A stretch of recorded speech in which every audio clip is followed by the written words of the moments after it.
There was a large crowd traveling with Jesus, and turning to them, he said, "If anyone comes to me and does not hate his father and mother, his wife and children, his brothers and sisters, yes, even his own life, he cannot be my disciple. Anyone who does not carry his cross and follow me cannot be my disciple. So suppose one of you wants to build a tower. Will he not first sit down and estimate the cost to see if he has enough money that he might complete it? For if he lays the foundation and cannot finish it, everyone who sees it will ridicule him, saying, 'This fellow began to build and could not finish.' Suppose a king is about to go to war against another king. Will he not first sit down and consider whether he is able with 10,000 men to oppose the king with 20,000? If he's not able, he will send a delegation while the other is still a long way off and ask for peace terms. In the same way, any of you who does not give up everything he has cannot be my disciple." A word from the Lord in the house of the Lord.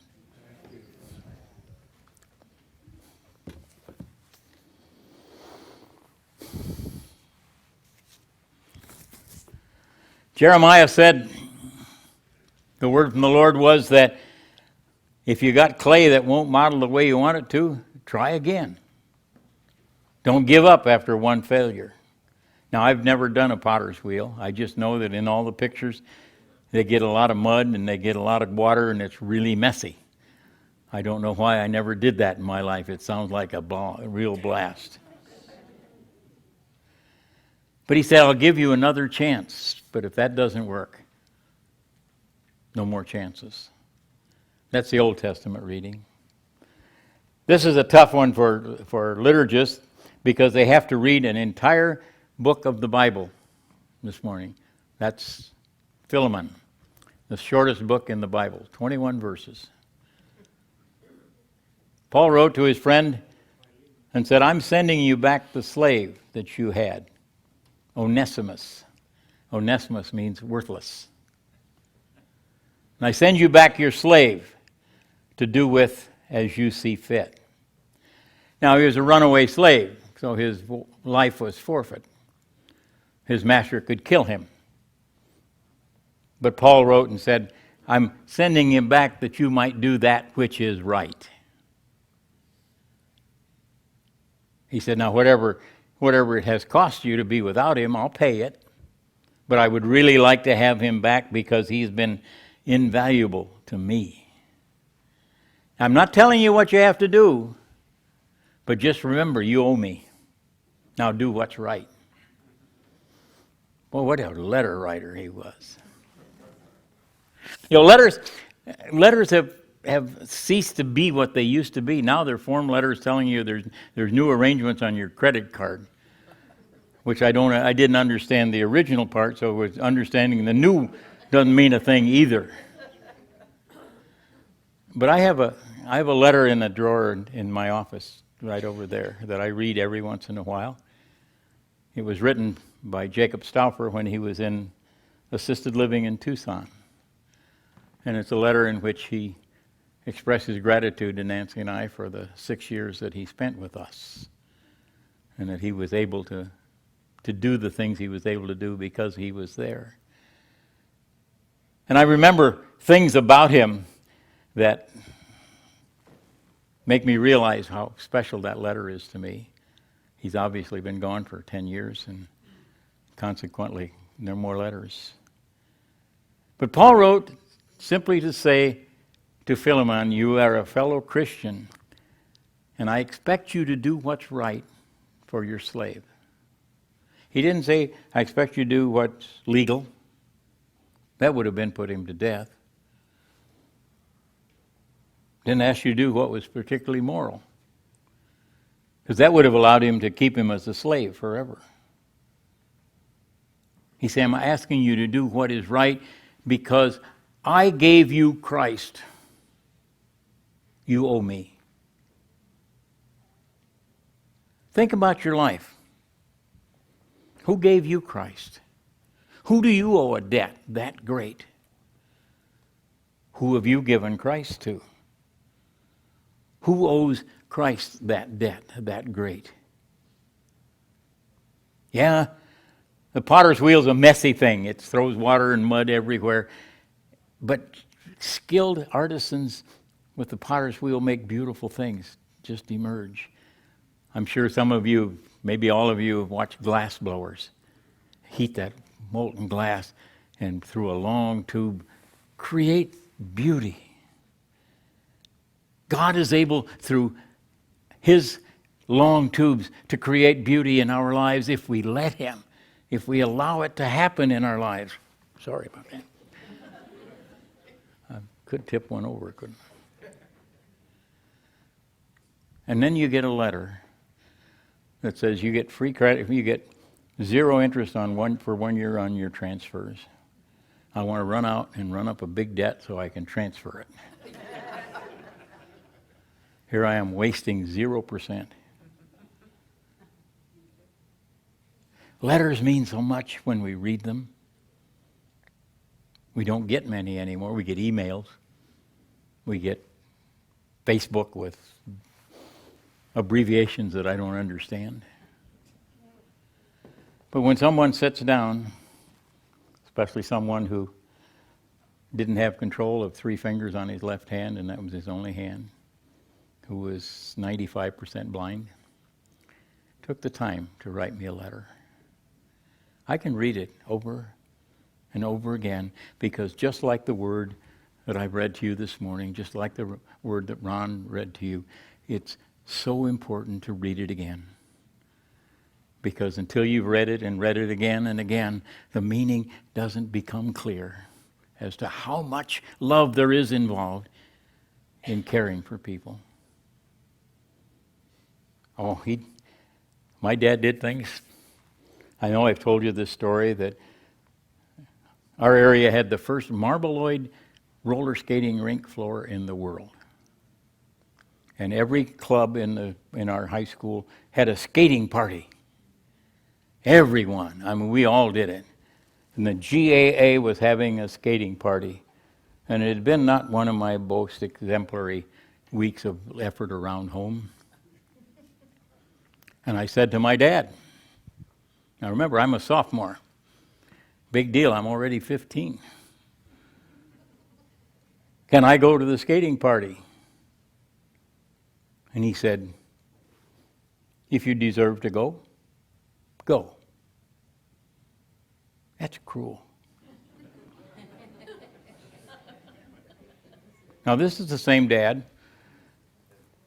who trusted me enough when I was 5 to put me in a field with a binder and a tractor all by myself, and I cut oats all day. You realize how many years he would have spent in jail for child abuse? He was the one who said, if you deserve it, go. Paul wrote a letter to Philemon and said, do what's right. I'm not going to tell you what's right. You ought to know what's right. Jesus said to the people around him, unless you hate your father and your mother and your whole family.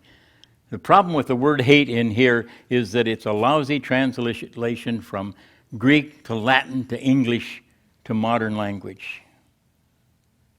All he's saying is, if those things are more important than my love, then you can't be with me. He doesn't say we have to sacrifice them. He doesn't say we have to do away with any of our worldly pleasure. He simply says, unless you can love me, I can't love you back. But he already does. He already does. I don't know how many times he has molded me into a new vessel. I've had a lot of different directions in the way I was going to go in my life, and I've laid a lot of foundations that I didn't build anything on. I think you can drive around here and see a lot of foundations that were not well built, not finished.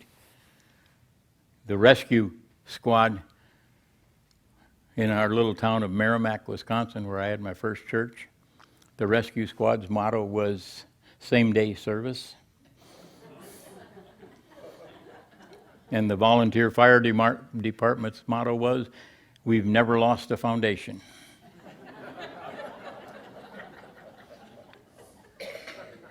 And I think of them when I think about foundations that have survived, but more importantly, foundations that have never been built upon.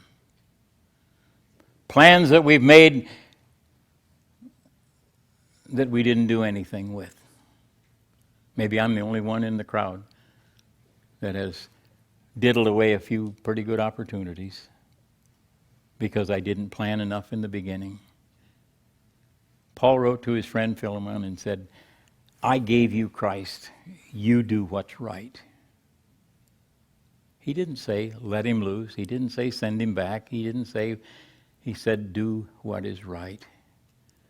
And what an awful burden to put on each one of us. And yet, that's exactly the burden that Jesus gives us every day of our life. Every time we meet somebody new, every time we interact with somebody old, every time there's a human transaction. Do the right thing. Somebody gave us Christ. Somebody gave me Christ. I hope somebody gave you Christ. I hope you've given Christ to someone else, or that you will soon. Trusting that in giving that love, you give the ability to do the right thing. Not necessarily the legal thing, not necessarily the popular thing, not necessarily a wonderful thing, but the right thing. Unless you can love him with your whole being, maybe you don't get a second chance to be shaped again and again. We'll never deserve to be holy. We'll never deserve to be saved. He already did that for us. But we have to be worthy in order to accept. My dad said, if you deserve it, you can go. He didn't say do the right thing, but he meant it. He didn't mean, yeah, you can apologize for tomorrow for what you know is wrong today, because that doesn't cut it. If we know it's wrong today, it'll still be wrong tomorrow. An apology is not needed in your relationship with Jesus. He knows when and where you're sorry. Yeah. He trusted me to go to the field with a tractor when I was 5. Now, you have to remember that the tractors in those days had less horsepower than most of your riding lawnmowers. Bigger tires, but less horsepower. But he asked me at 15 to make a judgment call in my life. That's harsh. Jesus asks you today, at whatever your age, whatever your situation, today you'll need to make a judgment call.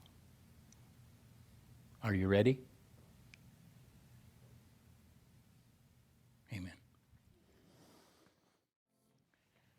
Trust his hands will reshape you over and over as you surrender.